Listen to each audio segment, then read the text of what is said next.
L'ail fait partie des aliments les plus sains qui nous sont offerts par la nature. Ses vertus sont reconnues partout dans le monde et nombreuses personnes utilisent l'ail cru comme remède pour traiter, prévenir plusieurs problèmes de santé, notamment pour contrôler l'hypertension, l'hypotension artérielle, le cholestérol ou même les maladies coronariennes, les crises cardiaques et même la réduction de flux sanguin due au rétrécissement des artères coronaires et même de l'athérosclérose.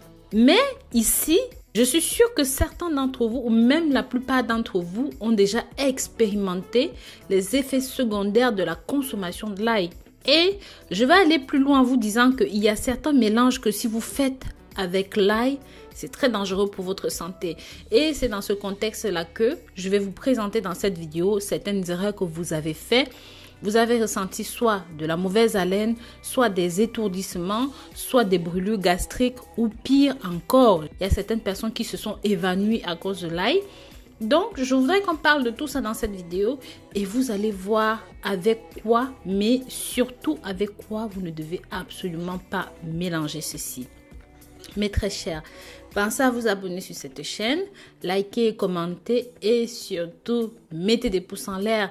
Pensez à vous abonner ici et partager ce contenu avec la famille et les amis pour que ça touche un maximum de personnes. On l'utilise de mille et une façons, dans nos plats, dans nos sauces, pour nos remèdes, pour nos boissons naturelles. Vraiment un traitement à de nombreuses pathologies parce que ça traite énormément d'infections, la staphylocoque, les bactéries et même contre la grippe, les rhumes, les problèmes sexuels, la fatigue. C'est un grand remède. Mais attention, ce n'est pas parce que ce produit est naturel qu'il est pour autant sans danger. Il faut être extrêmement prudent lorsque vous mangez de l'ail, lorsque vous utilisez de l'ail pour vos remèdes et surtout lorsque vous le consommez cru.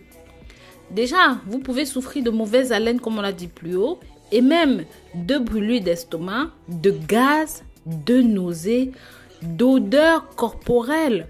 Ouais, parfois la bouche est fétide, avec un goût piquant mais qui résiste dans la bouche. Oui, pire encore, si vous faites partie d'une catégorie d'individus que je vais décrire ici plus bas, vous ne devez tout simplement pas consommer de l'ail.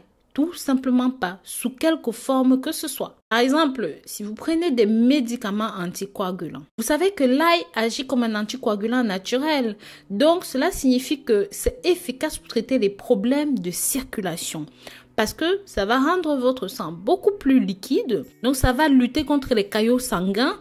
Et ces caillots sanguins-là, c'est ça qui cause les crises cardiaques, les thromboses, les AVC. Or, si vous prenez déjà des médicaments anticoagulants en consommant de l'ail, cela peut provoquer un sang qui sera trop fluide. Donc, une fluidification excessive.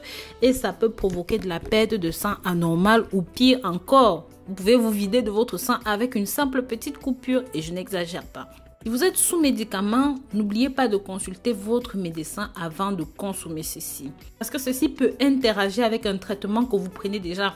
Par exemple, si vous utilisez des contraceptifs, ceci peut provoquer des effets indésirables. Combien de femmes sont venues me dire en inbox, mais Rose, je ne comprends pas. Je prends des contraceptifs, mais je suis quand même tombée enceinte. Oui, mais très cher, l'ail peut intervertir avec tout ça.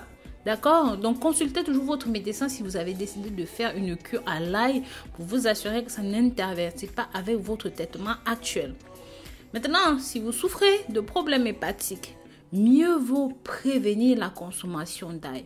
Si vous souffrez au niveau du foie, l'ail peut diminuer l'efficacité des médicaments administrés pour guérir votre problème de foie. Vous avez un estomac fragile, manger trop d'ail ou même trop d'oignons ou même trop de gingembre, comme je l'ai dit hier, peut aggraver ou même irriter votre tractus gastro-intestinal. L'ail peut également provoquer d'autres problèmes gastro-intestinaux. Donc, si vous en consommez, vous prenez des médicaments pour l'estomac, faites bien attention. Vous êtes enceinte. En général, l'ail cru ne pose aucun problème aux femmes enceintes s'il est pris en quantité modérée. Que ce soit pendant la grossesse, pendant toute la durée de l'allaitement. Cependant, il n'est pas recommandé de prendre ceci de façon thérapeutique ou même de façon médicamenteuse, comme je conseille souvent dans mes précédentes vidéos. et on va finir par la tension artérielle. Donc, si vous souffrez d'hypotension ou même si vous avez une tension artérielle trop élevée, je vous déconseille de manger de l'ail parce que vous courez le risque d'abaisser votre tension artérielle de trop. Pour en finir, je vais vous donner une liste d'ingrédients, d'herbes et d'épices de cuisine que vous ne devez pas mélanger avec de l'ail, surtout si vous êtes allergique à l'ail ou même si vous avez les pathologies que nous avons citées plus haut. Donc, on va commencer par le gingembre. Ne mélangez jamais l'ail et le gingembre, surtout si vous souffrez de coagulation, de problèmes respiratoires et de tout ce qu'on a cité plus haut. Ne mélangez pas ces deux ingrédients, ça peut être doublement toxique pour vous. Il y a certaines herbes et certaines épices qui ne sont du tout pas bonnes à mélanger avec le gingembre. Par exemple, l'oignon, le gingembre, le clou de girofle, la fève de tonka, le ginseng, les graines de lin, le curcuma. Bref, c'est une longue liste que je vais vous mettre dans les commentaires. Donc, si vous souffrez des pathologies qu'on a citées plus haut, en aucun cas, même en quantité modérée, vous ne devez mélanger les deux ingrédients. Et d'ici là, prenez grand soin de vous, mes très chers. Bisous, bisous.